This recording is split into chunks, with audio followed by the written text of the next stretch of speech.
Hello everyone, and thanks for hanging out with us for the Behind the Numbers Weekly Listen, the marketer podcast made possible by Mountain. This is the Friday show that reviews the most surprising media and retail news stories of the week. I'm your host, Marcus Johnson. In today's show, out-of-home advertising's recovery. I think a lot of the dip was we weren't going to football stadiums, we weren't going to malls, we weren't going to a lot of places where traditional out-of-home and the more expensive out-of-home ads typically appear. The cheapest and most expensive ad media. When you see that, it really shows you how much further potentially these print institutions can fall when the premium for advertising is basically what's keeping them afloat. Leasing a Peloton. I think it's an interesting strategy and maybe a smart one, but I do think that consumers are starting to experience subscription fatigue. I know I am. Rethinking the gig worker model, an unpopular opinion about how we measure things, and a surprising turn of events for physical music sales.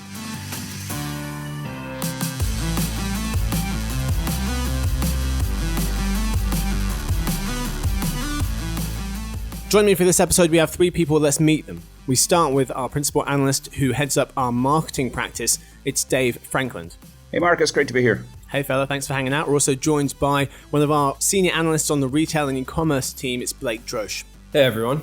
Hey friend, and finally we have one of our directors of reports editing. It's Rahul Chadha. Hey Marcus, thanks for having me. Hey buddy. So, today what do we have in store for you? Well, 4 segments as per usual. We start with the story of the week. We're talking out-of-home advertising's recovery. We move to the game of the week where our contestants, Blake, Rahul, and Dave will go head-to-head, give us the best takeaways they can from each of the 4 stories we have for you to win the championship belt. We then move to Uncommon Knowledge, where we've got some unpopular opinions to chew over. And finally, dinner party data. We'll talk about some random things we just recently learned. But we start, as always, with a story of the week. Out-of-home advertising's recovery. Out-of-home advertising revenue grew 38% in Q3 2021, year over year.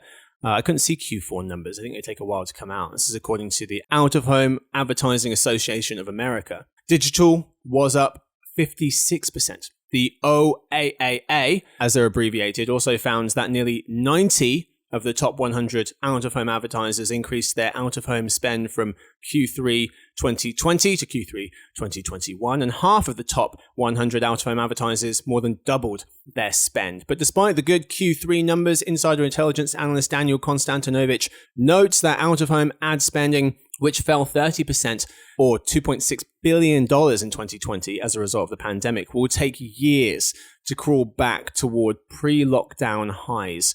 US out-of-home ad spend fell from $8.6 billion in 2019 to $6 billion in 2020. It jumped back up to nearly 7 the following year. So it goes 8.6, 6, 7, but it will inch back to $7.5 billion by 2025, which will still be a full $1 billion below the pre-pandemic figures. Gents, your thoughts on the current state of the out-of-home ad market in the US?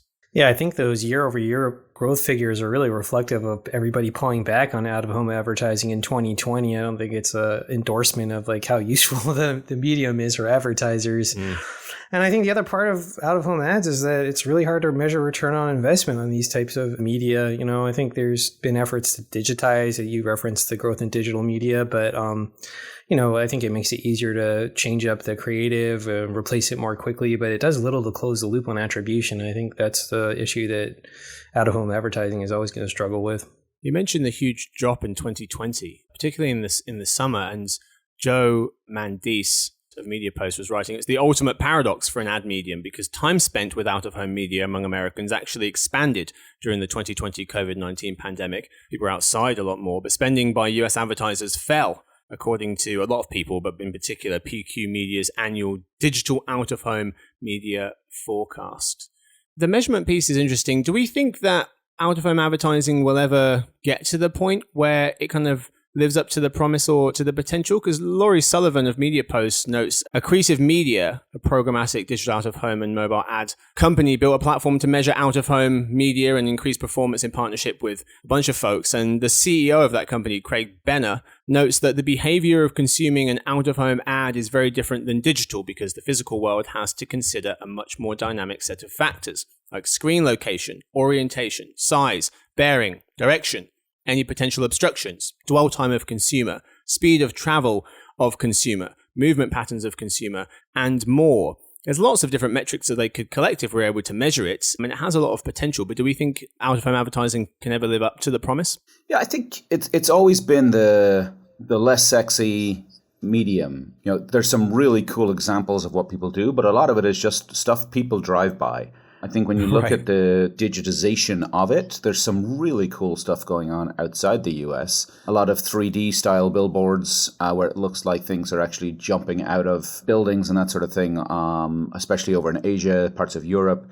Coming to the measurement side, and you mentioned mobile, there was a huge movement in parts of Europe towards interactive out of home, where it could detect a mobile beacon and the ad would actually dynamically change based on what they knew about you. But with a lot of privacy concerns, some of that has gone away. So I think there has been some attempts at innovation, but like I say, it's been the least sexy for a while. But I just got off a plane in LAX and you walk through and there are a lot of billboards knocking around. I think a lot of the dip was we weren't going to football stadiums, we weren't going to malls, we weren't going to a lot of places where traditional out-of-home and the more expensive out-of-home ads typically appear. David, do you remember any of the ads that you saw on the way from the airport? Yeah, except they were almost all for travel. The irony of being in an airport and having just landed, and they're all for travel. I think the best use case I've ever seen is actually the dueling auto manufacturers, where for a couple of years, especially some of the German manufacturers, BMW and Audi,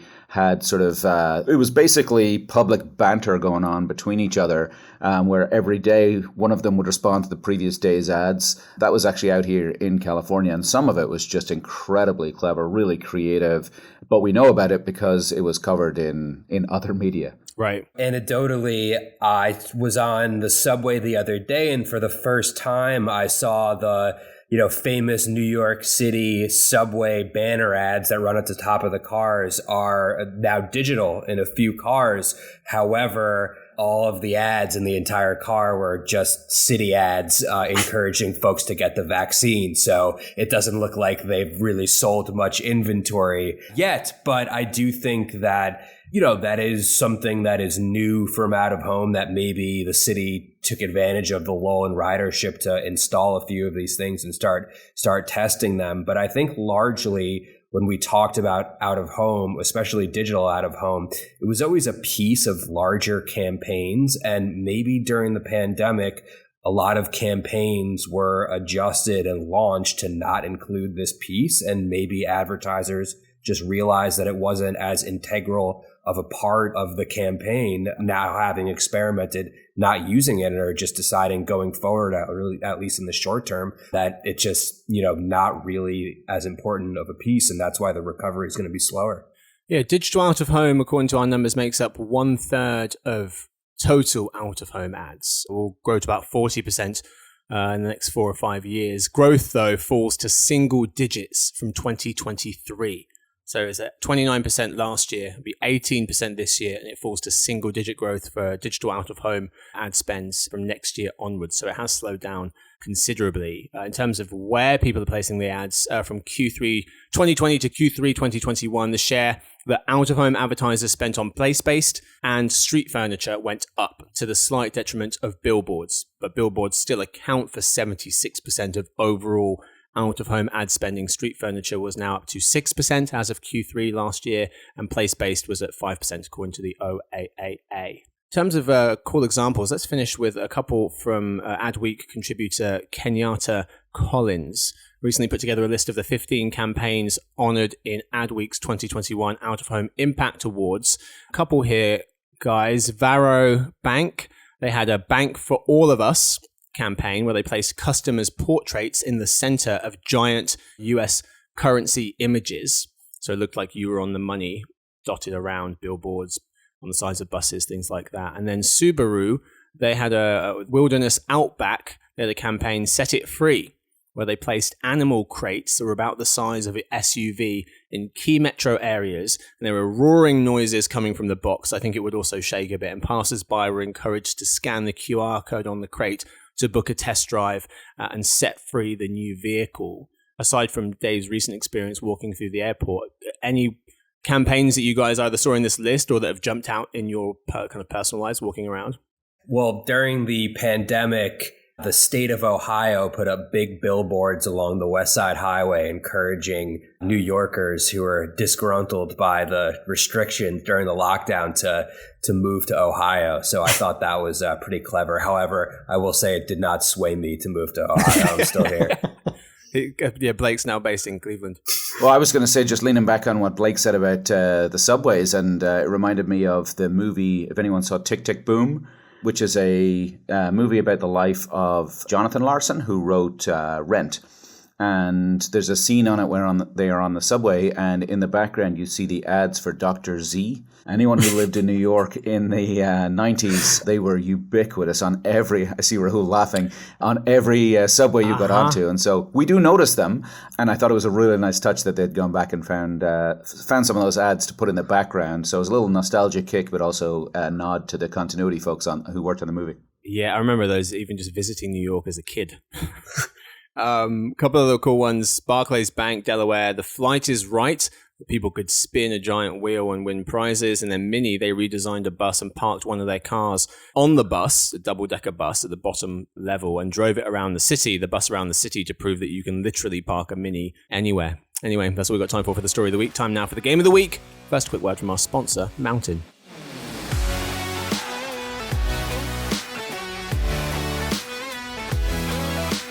If you could combine the precision targeting of digital advertising with the impact of television commercials, you would have an incredibly effective ad channel. That's exactly what Mountain Performance TV does. Their connected TV software platform allows advertisers to reach their ideal audiences and drive more visits, conversions, and revenue, all from a single intuitive solution that's optimized to deliver performance. Visit mountain.com to learn more. Right, folks, we are back. It's time now for the game of the week. Today's game, what's the point? Where we read out 4 stories and have contestants Rahul, Blake, and Dave tell us what they think is the main takeaway of the story. Okay answers get 1 point. Good answers get 2. And answers that give you the same feeling as when you're waiting for a Polaroid to develop. And then it does, and it's perfect. Answers that leave you with that feeling, they get you 3 points. Each person gets 20 seconds to answer before they hear this. Whoever has the most points wins, gets the last word. We start with Rahul. What people watch on TV. Sports maintains control of TV watch time, writes John Casillo of TV Rev. He notes that with a mostly normal TV schedule in 2021, audiences moved back into old viewership habits, watching tons of sports-related TV, as data from Vizio recently showed. The NFL accounted for the most watch time with 2.7% of the total. College football was a distant second with 1.3%. With about 0.7 to 0.8%, the rest of the top 10 went Law & Order Special Victims Unit in third, NBA, Good Morning America, Sports Center, the 2020 Tokyo Olympics, Today Friends, and Chicago PD in 10th. But Rahul, what people watch on TV, what's the point? Yeah, this actually just made me think about how all the SVODs, the subscription-based video on demand services, are really fighting over sports live streaming rights now. I think the narrative a couple years ago is that people are going to stick with live TV for live events like sports and maybe news and something like the Olympics or something like that. And I think now with entities like Amazon Prime nabbing Thursday Night Football rights and Apple's recent Major League Baseball deal, this information just made me think how important it is for the SVODs to kind of keep doubling down on landing these sports rights. Blake. Yeah, I'd be interested in seeing this data paired up against time that is spent streaming, so nonlinear content, because that does, seem really promising for sports. But then when you look at sort of the lion's share here of TV shows that people are watching, I would imagine that the rest is like extremely minuscule compared to this content or other similar, scripted television or sitcom content that is being streamed on platforms like Netflix and Hulu, etc. Dave. Yeah, sports and established franchises are keeping linear alive. We've known it for a while. I think we'll continue to see a steady decline as the streaming companies continue to capture more, and as we spend on them and we get cord cutting. I just think we are where we are They're doing just fine. It's where some of these big shows are, the Olympics, the Super Bowl. The other thing I would throw in is it's interesting how many people were going to boycott the NFL from a political point of view, and yet they're still top of the pile. Yeah, speaking top of the pile, I mean, one of the other stats from this was, in all, sports make up 8 of the top 30 programs by watch time and 6 of the top 11. The data from Vizio Inscape indicating NFL games accounted for 20% of sports-related watch time on the year, college football 10, NBA games made up 6% of sports minutes watched, and SportsCenter 5 Olympics had just under 5. And also, I thought it was fascinating because the MLB was just outside the top 10 in 11th, but there are 2,500 regular season MLB games. There's 9 times more than there are NFL games, potential games that they could watch. So just the power of the NFL is just incredible. We move to our second round. We start with Blake, the cheapest and most expensive ad media. With median CPMs in the $2 range, digital display and out-of-home transit shelter ads are the most cost-efficient of any major ad media, according to the Out-of-Home Advertising Association of America, which we talked about in the first segment. The recent analysis conducted by financial advisory firm Solomon Partners in January of this year, 2022, reveals a remarkable range of advertising costs within mediums, writes Joe Mandis of MediaPost. With a median CPM of $47, print newspaper ads are the most expensive medium overall, according to the analysis, followed by primetime broadcast TV's medium CPM of $36. But Blake, the cheapest and most expensive ad media, what's the point? The point is that I have a special place in my heart, I think, for a lot of writers and journalism enthusiasts for print media. But when you see that, it really shows you how much further potentially these print institutions can fall when the premium for advertising is basically what's keeping them afloat, and they can, they're very reliant on a smaller and smaller subset of advertisers who are willing to pay those steep fees. And I think, if those go away, then unfortunately it's going to be even harder on some of our favorite journalistic institutions that still put out print content. Dave. I think a lot of CMOs and media buyers are, to be polite, I'll say, focused on legacy, and you could also say old-fashioned and out of date. Depending on the audience they're chasing, they're spending money where their audience isn't, because that's where they grew up, and I think that's going to continue to shift. Rahul? I don't think it's a surprise that an entity called the Out-of-Home Advertising Association of America, do they call themselves OHA? Found that out-of-home ads are the most cost-effective. They might be the cheapest, but that doesn't mean they're effective, I don't think. And then just to Blake's point, that's an interesting idea. I wonder if the fact that the CPMs for newspapers are so high is more reflective of declining circulation than the fact that they're actually charging a premium anymore. But yeah, I think if out-of-home advertising was as effective as OHA would want it to be, then you would have seen a bunch of D2Cs funneling all their marketing money into out-of-home ads instead of social media a few years ago. We move to our third round. We start with Dave, leasing a Peloton. Peloton's testing a leasing program for its bike, writes Victoria Song of The Verge. She notes that the new One Peloton Club bundles the cost of the bike and classes in a single monthly fee, starting in select states from March 11th. Those states are Texas, Florida, Minnesota, and Colorado. Customers will pay a single $60 to $100 monthly fee that covers renting the bike and the cost of the classes, according to the Wall Street Journal. If the customer decides to cancel, Peloton will take the bike back free of charge. But Dave, leasing a Peloton, what's the point? Makes perfect sense. I get the hardware, the software, and when it becomes a clothes rack, I send it back. Boom. It's a true story. Rahul? I think it's an interesting strategy and maybe a smart one, but I do think that consumers are starting to experience subscription fatigue. I know I am, but it does sound like the CEO is willing to try an experiment and fail approach to find a path back to profitability for Peloton. Blake? Yeah, I think we're just seeing that during the pandemic, there was sort of this one-size-fits-all approach to home workout equipment. But given the fact that we all sort of live in this hybrid world now, which extends beyond just work, but also to the way that people do things like exercise, that more flexibility in any type of business model can't really be a bad thing right now. Yeah. The new Peloton CEO, Barry McCarthy, that Rahul had just referenced, was previously the CFO of Spotify and Netflix, so his experience with subscriptions was a major reason he was brought on. This isn't the only move Peloton's made to attract new customers. They also just recently extended their free at-home trial from 30 to 100 days for a limited period. We move to our final round. We start with Rahul rethinking the gig worker model. Instead of offering gig work to contractors who pick up and fill grocery orders, Amazon is shifting those gig workers into jobs as Whole Foods employees. Whole Foods, which it owns, according to a letter to employees reported by CNBC, writes Insider Intelligence senior analyst Zach Stambor. The transition will be complete by year end. But Rahul, rethinking the gig worker model, what's the point? I think we're seeing that market forces are dictating that companies and this kind of gig worker model, and they have to bring these people into the fold if they want some kind of regular dependence on their labor force. The article made the point that workers have been absorbing their employers' business costs, I think, and the math doesn't work anymore when you look at gas prices for Uber drivers or something like that. And I do think that, I think the talking point these companies always repeat is that workers like flexibility, but you know what else workers like is a guaranteed paycheck, regularity, and the size and cadence of the money that's coming in. Blake.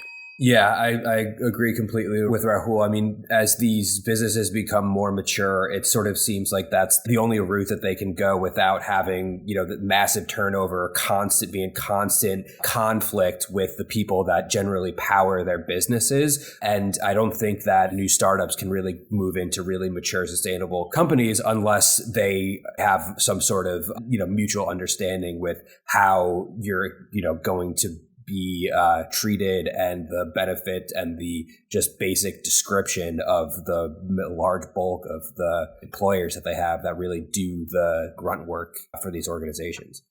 Dave. It's interesting that Amazon is the company that's referenced. They are masters at turning their cost centers into business success. From AWS to delivery, there's a whole host of examples of where Amazon has turned their costs into competitive advantage. And I think people is the next frontier. I think they've realized they've done it from the pandemic point of view. They were one of the first to insist on vaccination. So their employees have seen those benefits. They get a lot of negative press for how they treat their employees. So it'll be interesting to see how this shakes out. They've sort of surfed the line in the past between public sentiment and just before things switch a certain way from a legal point of view, they switch. They did it with delivery tax, etc. And so I think this is the same thing. I think a hammer is going to come down on the gig economy, and they want to get ahead of it. Quickly back to Rahul's point about gig workers liking flexibility. And I've spoken to a couple of them just anecdotally, and they do say that. They do say we like the flexibility of being able to work when we want. However, Zach Stambor, who wrote this article we previously referenced, was noting that, quote, one significant issue facing companies that use gig workers is that 6 out of 10 of them, 6 in 10, would prefer permanent employment, according to a 2021 survey by McKinsey and Ipsos.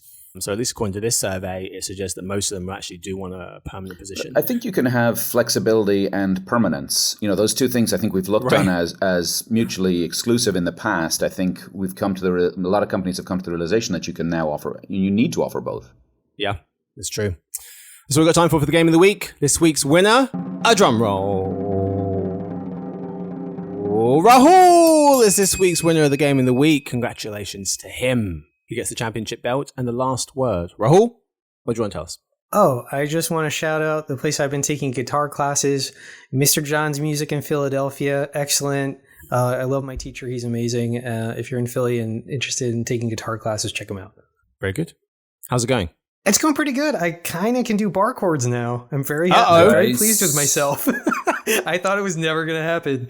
Can we put in some of your music as the to end the show? Victoria, we should do... Rahul, get your guitar. Go get your guitar. It can be a toss-up. We can play my music and then people strangling cats, and people have to decide which is which. That should be the giveaway. Well, congratulations on the guitar, but also on winning the game of the week. You get the Pretend Championship belt, at least until next week. We move now to Uncommon Knowledge. Well, this is the segment where we offer up some unpopular or atypical opinions about things. We start with an unpopular opinion from the BBC Radio 1 feature. This was inspired by, and then an unpopular opinion from the internet. And finally, we get an unpopular opinion from one of the analysts related to the media world. We start with an unpopular opinion from the BBC Radio 1 show. This week, there is nothing special about sushi. It's just fish and rice, a bit of seaweed, and some wasabi, also known as food of the devil. What do we feel about this person has some opinions. Well, what do we think? I don't mind sushi. I like sushi. And I don't need the seaweed.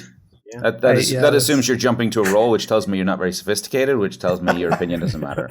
Not you, of course, Marcus, the person who gave this opinion. Thank you. Okay, thank you very much. Appreciate it. Yeah, I think that whoever has that opinion doesn't know how to enjoy the simple things in life. I mean, a beautiful piece of fresh fish. I mean, you could pass that off, but I mean, what in life is better than a nice piece of fresh fish? Come on. That is a true unpopular opinion. It holds no purchase with me. All right, moving on. This one's from the internet. What is the point of Ed Sheeran? I gotta agree with that.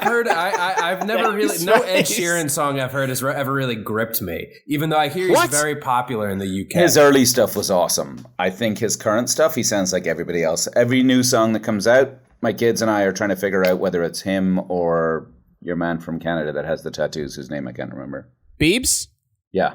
They sound exactly the same at this point. Well, so ironically, or coincidentally, one of them. So Ed Sheeran, he draws 77 million listeners a month on Spotify. That's more than any other artist except Justin Bieber.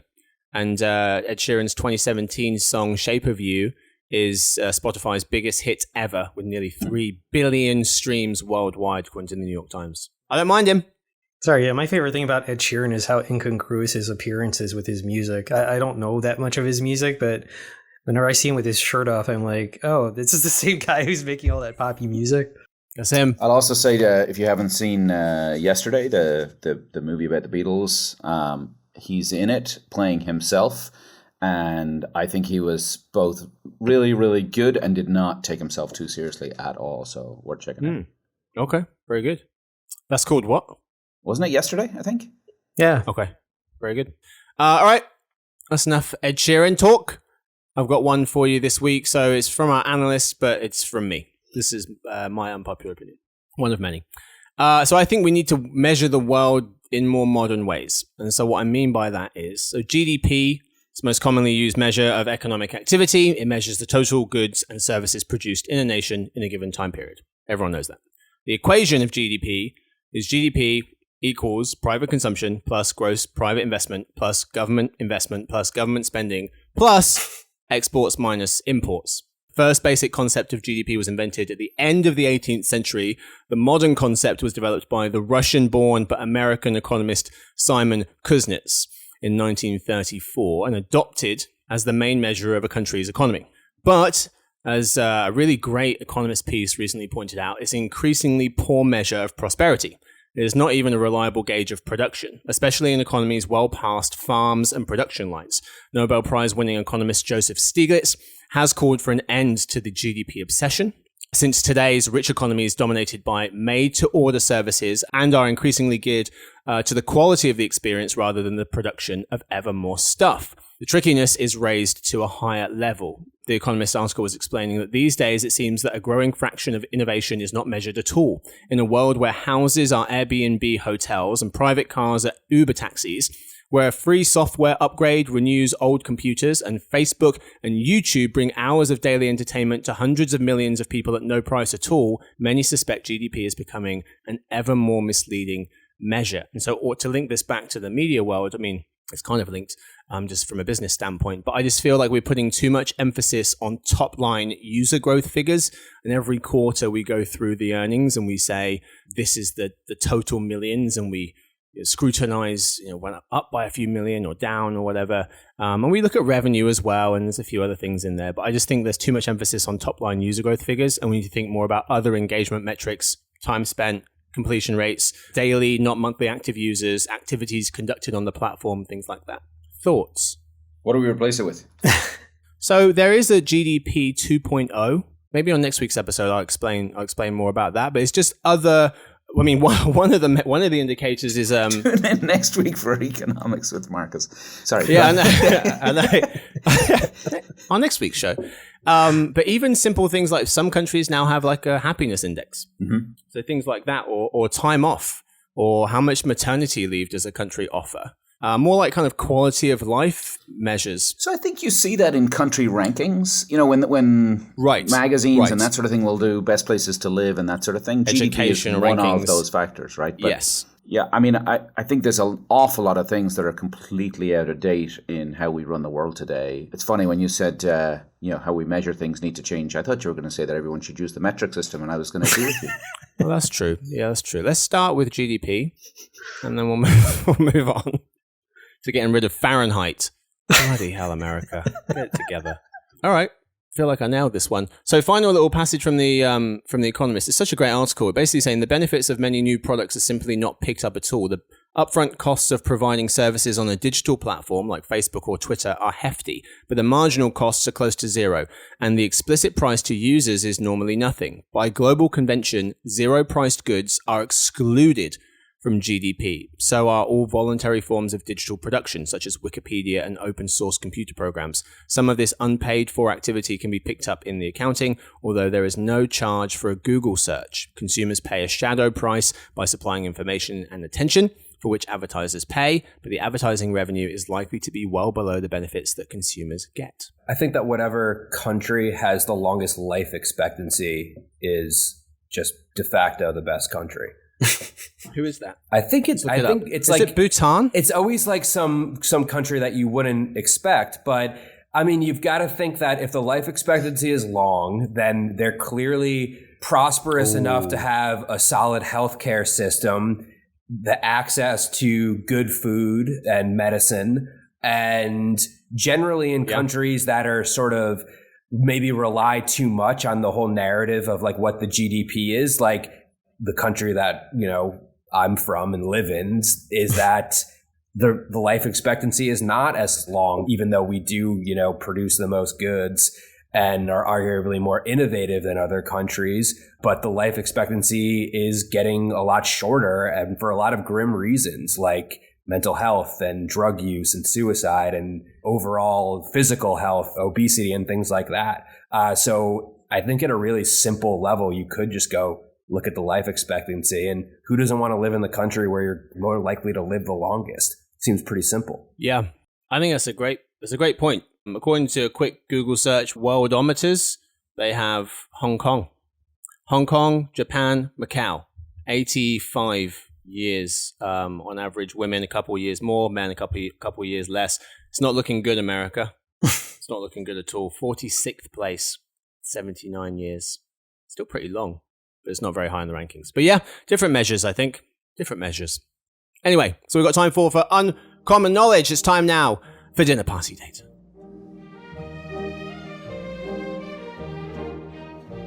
This is the part of the show where we tell you about the most interesting thing that we've learned this week.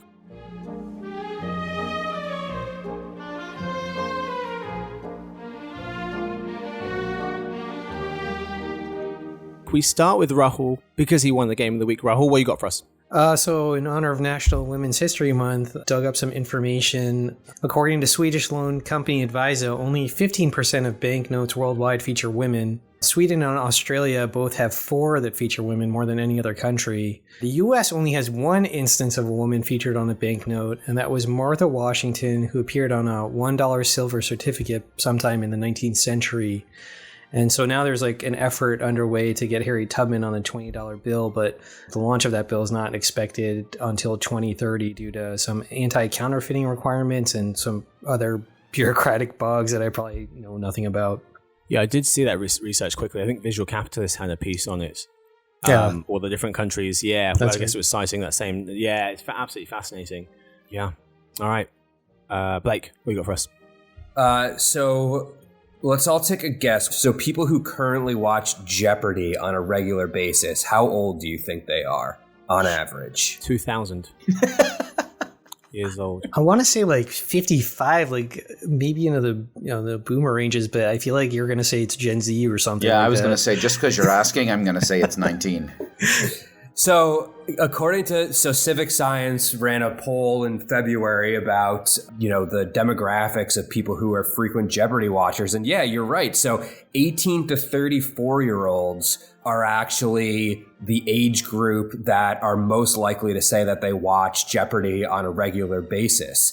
And it goes on to look at a little bit more of these. And basically the theme of this article is that the average Jeopardy watcher is not the demographic that anybody's expecting, which we all think are probably 55 plus, but you're, more likely to be young people. Republicans slightly more likely to be regular Jeopardy watchers compared to Democrats. I mean, granted, it's only 16% versus 15%, so there's a margin for error. People who frequently use cannabis are more likely to be frequent Jeopardy watchers, and people who use online sports betting platforms are also more likely to be current Jeopardy watchers. So I don't know. I think if you're because when I watch Jeopardy, it's a whole lot of advertisements geared towards old folks, primarily pharmaceutical, but maybe, TikTok and those, LED lights for your bedroom companies need to start advertising on Jeopardy. So I think we need to pay a little bit more attention to the demographics as advertisers. What's the intersection of that Venn diagram? Is it a Gen Z, Republican, dope smoking? I'm missing something. Online sports bettor. Yeah, degenerate gambler. Okay, we got it. Yeah. It's a niche. Very good. Dave, what you got for us? So in the interest of continuing, starting with a question, what do the telephone, the dishwasher, and the zipper have in common? Telephone, the dishwasher. They were all invented on a Tuesday. All invented in England. No, Scotland. All introduced at the World's Fair, or a World's Fair.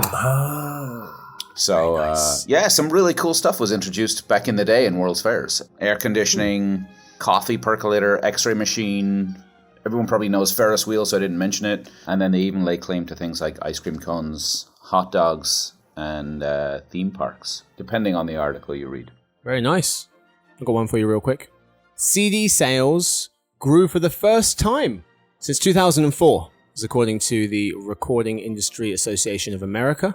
CD sales reached $584 million. That's $100 million more than 2020. 2021 vinyl sales are also up. They increased to $1 billion from $644 million the previous year. So vinyl went from $644 to $1 billion, and CDs went from basically just under $500 million to just under $600 million from 2020 to 2021. So if you combined the CD sales uptick with the decade-long vinyl sales explosion, overall physical music sales grew for the first time since 1996, if you include vinyl plus CDs. If it's just CDs, it's the first time since 2004. According to Nate Rao, author of Axios Nashville, one local record store owner thinks this is about young people who are finding they like hard copies of music in the digital age. The CD was the music industry's leading format in the 1990s, as we all know, peaking at $13 billion in annual sales in 2000. Since then, it's been a staircase down to the point where CD music sales are just 4% the size of what they were in 2000. They're 4% the size they were at their peak in 2000 at $13 billion. Streaming, by contrast, now accounts for close to $9 billion in annual revenue. That's interesting to me because I've actually been on the hunt for CDs. The only CD player I have remaining is in my car, and I've been doing a lot more driving. And I've been hunting down used CDs, and I was kind of surprised how much they're trying to charge for them, like $3 or $4. I thought I'd be getting them for $1, but I guess I have these kids to blame, huh? I think it's very similar to how baseball cards are making a comeback. I think collecting is becoming more of a thing now, and I see when a lot of popular artists, or maybe not popular artists, but a lot of artists who are current release projects, there are people who are super fans of the genre that are looking to buy physical copies. I mean, there are a lot of hip hop artists that I follow that have come out with albums recently, and you go to their website and they're selling vinyl, obviously, but they're also selling CDs and cassettes, and they're, being produced in limited quantities because they're being geared towards collectors, but they're selling out. Yeah. I go to a fair amount of music shows, and a lot of the local artists at those shows, they sell merch to make some money to kind of continue to do what they're doing, playing music semi or sometimes as full-time if they can.